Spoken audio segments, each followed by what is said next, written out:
Em julho de 1914, não era a crescente crise diplomática nos Balcãs, que em breve levaria ao início da Primeira Guerra Mundial, a principal notícia coberta pelos jornais franceses. Em vez disso, era um julgamento escandaloso envolvendo Henriette Caillaux, esposa do ex-primeiro-ministro francês, e o assassinato de um dos mais renomados editores de jornal da França. O julgamento de Henriette Caillaux se tornaria um dos mais sensacionais da história moderna da França. Então, quem era Henriette Caillaux e como ela foi parar no banco dos réus no verão de 1914? Henriette Renoir nasceu em 5 de dezembro de 1874, em Royal Malmaison, um subúrbio rico de Paris. O pai dela era Henri-Émile Renoir, um arquiteto, e a mãe era Marie-Sophie Augustine. Ela veio de uma família rica, e Henriette mais tarde se descreveu como pertencente à burguesia francesa. Como resultado, ela recebeu uma boa educação e teve uma criação privilegiada e alegre. Henriette teve sorte de viver durante uma era de ouro europeia, já que a Belle Époque foi um período de otimismo, paz regional e prosperidade econômica. Mas será que essa sorte continuaria em sua vida adulta? Em 1894, quando tinha apenas 19 anos, Henriette se casou com Léo Clarity, um escritor e crítico literário. Pelos padrões atuais, Henriette era muito jovem, e a diferença de 12 anos de idade também chama a atenção. No entanto, isso era normal para os padrões da época. Infelizmente, o casamento foi infeliz e, com o tempo, ficou marcado por infidelidades mútuas de ambos os lados. Eles tiveram 2 filhos e acabariam se divorciando em 1908, mas o motivo por trás disso pode não ser o que você espera. No início do século XX, era comum que casais casados não se divorciassem, mesmo que estivessem afastados um do outro. Henriette e seu marido permaneceram casados por 14 anos, apesar do casamento infeliz. Mas o caso de Henriette com um certo Joseph Caillaux agora tinha se tornado muito sério. Nascido em 1863, Caillaux formou-se em direito antes de assumir uma série de cargos oficiais em instituições francesas no norte da África. Após retornar à França no final da década de 1890, ele iniciou uma carreira parlamentar, ascendendo rapidamente ao cargo de ministro das Finanças da França em 1899, embora isso tenha terminado em 1902. Em meados da década de 1900, ele voltou ao governo como ministro das Finanças mais uma vez. Durante esse período, talvez em 1907, ele começou um caso com Henriette. Eles rapidamente se apaixonaram e ambos planejavam deixar seus cônjuges para se casar. Henriette Caillaux conseguiu facilmente o divórcio do marido em 1908, mas o mesmo não aconteceu com Joseph. Sua primeira esposa, Beth, estava relutante em concordar com isso, e levaria 3 anos para finalizar o divórcio. Finalmente, em 1911, Joseph Caillaux conseguiu o divórcio, e então ele e Henriette se casaram rapidamente. Henriette Caillaux viria a afirmar que encontrou a felicidade mais completa em seu segundo casamento. O casal também era extremamente rico, vivia com muito conforto, com muitos empregados e tinha conexões com várias das principais figuras da França. Foi justamente quando Joseph Caillaux se tornou o novo primeiro-ministro da França. No entanto, seu mandato seria curto, pois uma crise diplomática com a Alemanha sobre o domínio colonial de Mônaco levou a fortes críticas a Caillaux, e ele foi forçado a renunciar no início de 1912. Ainda assim, ele permaneceu um político influente e ocupou vários cargos importantes em diferentes governos na década de 1910. Como resultado, Henriette Caillaux e ele nunca estavam longe das primeiras páginas dos jornais parisienses, tanto por causa de sua imensa riqueza quanto por sua carreira política. A felicidade do casal Henriette e Joseph Caillaux logo seria abalada pela carreira e opiniões de Joseph Caillaux.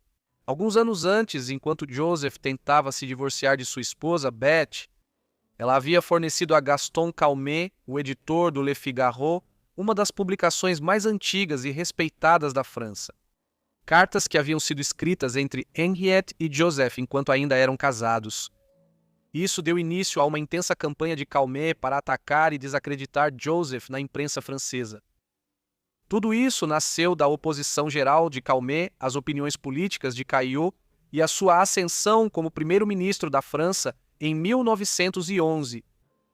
Em particular, Calmet ficou horrorizado com a forma como Caillaux lidou com a crise de Agadir no Marrocos, uma região onde França e Alemanha eram rivais há vários anos, e como ele negociou secretamente com a Alemanha sem o conhecimento dos presidentes franceses. Mesmo depois que Caillaux caiu do poder no início de 1912, Calmet e o Le Figaro continuaram publicando artigos e opiniões pouco lisonjeiras sobre o marido de Henriette. Segundo alguns, 138 em menos de 100 dias. Grande parte envolvia matérias especulativas sobre a suposta corrupção de Caillaux e seu círculo íntimo no governo, além da alegada manipulação da Bolsa de Valores de Paris. Outros elementos das acusações contra Caillaux diziam respeito a supostas tentativas de minar certas legislações que ele apoiava publicamente, mas que, em privado, tentava sabotar em uma manobra política dissimulada. À medida que os ataques aumentavam, Henriette ficava cada vez mais perturbada e estava especialmente ansiosa com a possibilidade de Calmet divulgar detalhes do caso dela com Joseph de alguns anos atrás. Nesse momento, não havia nada que o impedisse, e ele ainda tinha todas as cartas que a ex-esposa de Joseph havia lhe dado. Então, não demorou muito para que Henriette começasse a conspirar sobre como silenciá-lo. Henriette Caillaux pensava em formas de fazer Calmet cessar os ataques constantes ao seu marido. Ela acreditava que a única maneira de proteger sua reputação seria desafiar Calmet para um duelo, mas isso também poderia destruir a vida dela e de seu marido. Nesse momento, ela não tinha um plano específico, mas então Calmet foi longe demais. No dia 13 de março, uma carta foi publicada pelo Le Figaro, que havia sido escrita em 1907 ou 1908 de José para Henriette durante seus esforços para convencê-la a se divorciar de seu primeiro marido. Henriette ficou chocada com essa mancha em sua reputação e decidiu tomar as rédeas da situação. 3 dias depois, ela visitou uma loja de armas parisiense e testou uma pistola Browning. Estando satisfeita de que podia disparar com precisão razoável, ela a comprou. Ela então partiu para os escritórios do Le Figaro. Quando Henriette chegou ao escritório no dia 16 de março, ela pediu para ver Calmet, mas foi informada de que ele estava fora a negócios. Disseram a ela que ele deveria voltar mais tarde naquela noite e ela decidiu esperá-lo. Depois de quase 1 hora, Calmet voltou e acompanhou Henriette Caillaux até seu escritório por volta das 18h daquela tarde. Seguiu-se uma breve troca de palavras, durante a qual ela perguntou a ele se ele fazia ideia do motivo de ela estar ali. Calmet respondeu dizendo que não sabia. Henriette, que usava um grande casaco de pele, então sacou a pistola Browning que havia comprado apenas algumas horas antes e disparou 6 tiros a queima-roupa, mirando no torso de Calmet. 2 dos projéteis erraram o alvo, um raspou sua bochecha e outro foi parado por sua carteira, mas 2 atingiram Calmet. Após ouvirem os disparos, os funcionários correram para o escritório e ficaram horrorizados ao ver seu editor caído no chão. Eles rapidamente detiveram Henriette, que não tentou fugir e chamou médicos e a polícia. Antes de ser levado às pressas para o hospital, Calmet murmurou baixinho: "Eu cumpri meu dever. O que eu fiz, fiz sem ódio." Enquanto isso, Henriette foi presa e interrogada na delegacia. Curiosamente, ela se recusou a ser transportada pela polícia, afirmando que seu carro estava do lado de fora e que os encontraria lá. E curiosamente, a polícia concordou. Quando perguntada por que fez isso, ela simplesmente afirmou que queria dar uma lição nele e esperava não tê-lo machucado gravemente.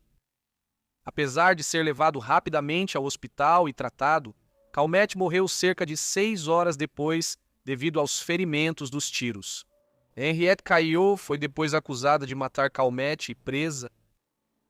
As condições da detenção de Henriette tornaram-se um caso célebre no julgamento seguinte. A prisão de Saint-Lazare, onde ela estava presa, era uma instalação notória no início do século XX, com condições especialmente desagradáveis. Muitas criminosas infames, como Marguerite Steniel, Alistair Jansen e Mata Hari, também foram mantidas aqui. Logo se espalhou, porém, que Madame Caillot, esposa do ministro do governo e ex-primeira-dama da França, estava recebendo tratamento especial.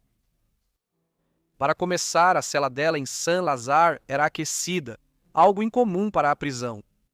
Ela também teve permissão para que uma de suas criadas a atendesse na prisão, além de receber direitos especiais de visitação, com Joseph chegando a visitá-la à noite para jantar com ela. Quando essa notícia veio à tona, causou certo alvoroço em Paris, consolidando a percepção de que havia uma lei para os ricos na França e outra para os pobres. Apesar dos maiores esforços das autoridades da prisão para abafar esses rumores, por fim, eles foram forçados a intervir quando uma multidão começou a se reunir do lado de fora da prisão para protestar e aumentaram os temores de um motim dentro da prisão. Isso nunca se concretizou, porém, e após cerca de 4 meses na prisão, chegou a hora de Henriette ser julgada. O julgamento de Henriette começou em 20 de julho de 1914. Havia muito em jogo.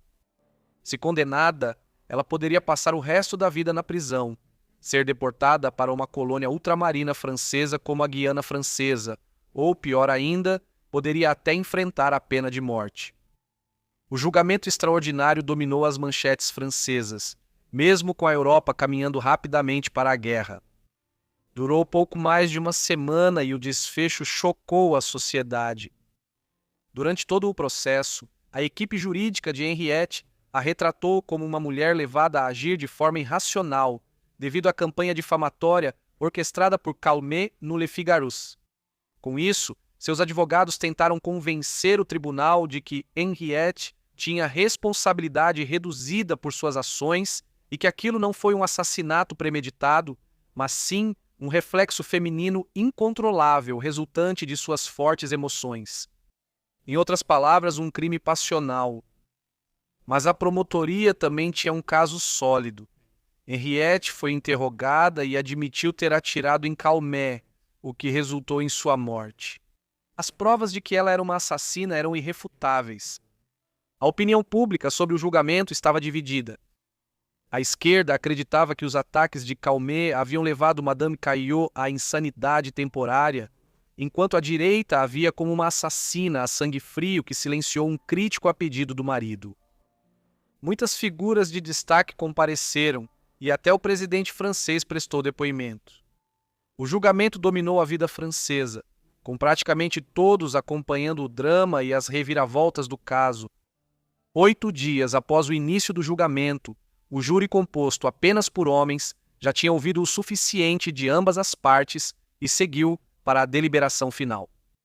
1 hora depois, o júri retornou com um veredito surpreendente: inocente. Assim, no dia 28 de julho, pouco mais de uma semana após o início do julgamento, Henriette saiu livre, tendo claramente assassinado Calmet a sangue frio. No mesmo dia, a Áustria-Hungria declarou guerra à Sérvia. Porém, não foi essa declaração de guerra que ocupou as manchetes dos jornais.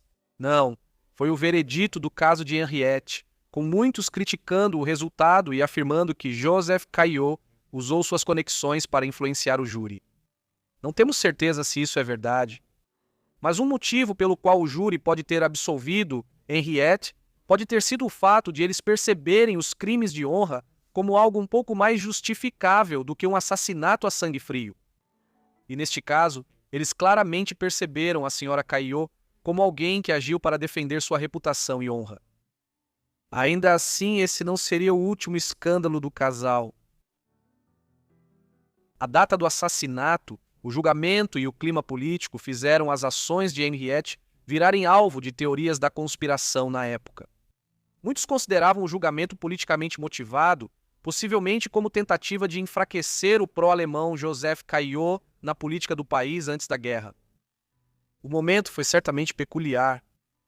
Mesmo quando as notícias da absolvição de Henriette começaram a circular por Paris em 28 de julho, de 1914, também se espalhou a informação de que o governo austro-húngaro havia declarado guerra à Sérvia, o primeiro passo em uma série de ações que levariam as grandes potências da Europa a declararem guerra umas às outras. Exatamente 6 dias após o julgamento, em 3 de agosto de 1914, a Alemanha declarou guerra à França. No entanto, não há evidências concretas que sugiram que o incidente foi orquestrado para prejudicar Caillaux, e isso permanece apenas uma teoria da conspiração. O fim do julgamento e a absolvição de Henriette não fizeram com que os Caillots desaparecessem das manchetes dos jornais franceses. No decorrer da Primeira Guerra Mundial, Joseph se destacou como um dos principais defensores no parlamento francês de negociar termos de paz com os alemães para encerrar a guerra e a devastação que estava sendo infligida ao nordeste da França. Como líder do Partido da Paz, ele conquistou a inimizade do público francês, principalmente em 1917 e 1918, quando os Estados Unidos entraram na guerra ao lado da França e da Grã-Bretanha. Uma nova hostilidade ao Partido da Paz, liderado por Caillaux, surgiu agora, pois a vitória na guerra era iminente. Ele acabou sendo julgado por traição e condenado. Joseph foi exilado da França por muitos anos. Há algumas informações contraditórias de que ele e Henriette se divorciaram, embora os detalhes disso sejam incertos. Talvez porque eles quisessem manter isso fora dos jornais após tantos anos de repercussão negativa. Henriette teve uma vida relativamente tranquila em seus últimos anos, ao menos para os padrões da década de 1910. Ela se tornou crítica de arte, realizando estudos na École du Louvre, onde se especializou na obra do escultor francês do século XIX, Jules Dalot, publicando alguns comentários e inventários sobre o trabalho dele. Fora isso, ela levou uma vida tranquila, porém abastada, em Paris, falecendo lá em 29 de janeiro de 1943, aos 68 anos, durante a ocupação nazista da capital francesa. Joseph faleceu quase 2 anos depois, em novembro de 1944. Diversos filmes e séries retrataram o relacionamento dela com Joseph e o infame julgamento por assassinato de 1914 ao longo dos anos. Isso inclui um filme mudo de 1918 e um telefilme alemão de 1964 e outro francês de 1985, respectivamente. Obrigado por assistirem ao vídeo sobre Henriette Caillaux, espero que tenham achado interessante. Me contem o que acharam da vida aí embaixo nos comentários e, se tiverem sugestões, não deixem de colocá-las também nos comentários. Espero que estejam inscritos e com notificações ativadas para receber meus vídeos assim que eu postar. Enfim, é isso da minha parte, então vejo todos vocês no próximo vídeo. Obrigado!